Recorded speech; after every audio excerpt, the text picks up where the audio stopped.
السلام عليكم ورحمة الله وبركاته. ازيكم يا حبايبي، عاملين ايه؟ اللهم صل وسلم عليك يا حبيبي يا رسول الله. احنا اول حاجة كل عام وانتم بخير.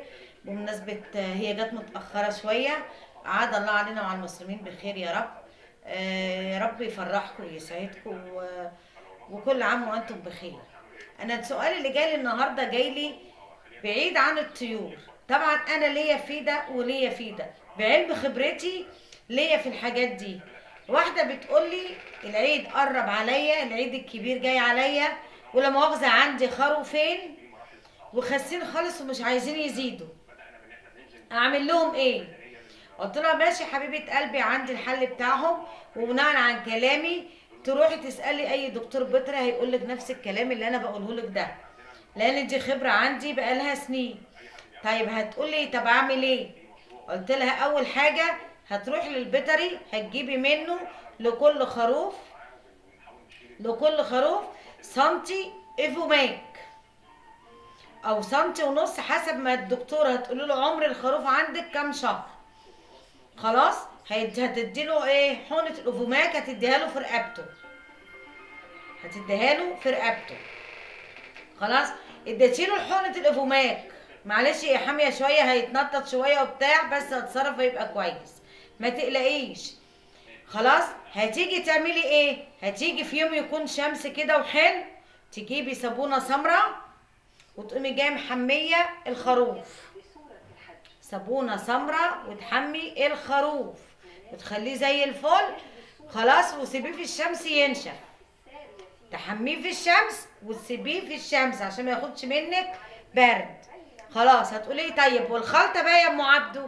هقول لك خلطه زياده الوزن، تعالي معايا بقى وانا اقول لك خلطه زياده الوزن. خلطه زياده الوزن، اول حاجه هتجيبي 10 كيلو عيش ناشف، 10 كيلو عيش ناشف وتدقيه يا دوبك زي حبايه الفول.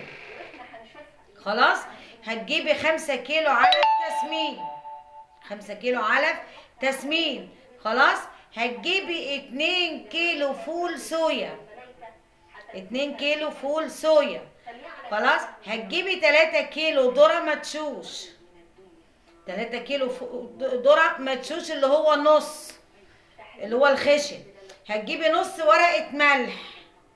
خلاص هتقلبي لي ده كله على بعضه، وهتنزلي لي الصبح بوجبة والظهر بوجبة.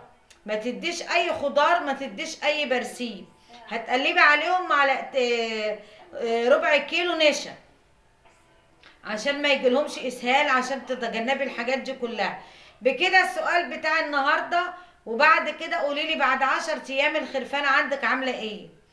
خلاص وهسجل لكم فيديو تاني وهقول لكم هي ردت عليا قالت لي ايه بالنسبه للخرفان اللي انا قلت لها عليها دي.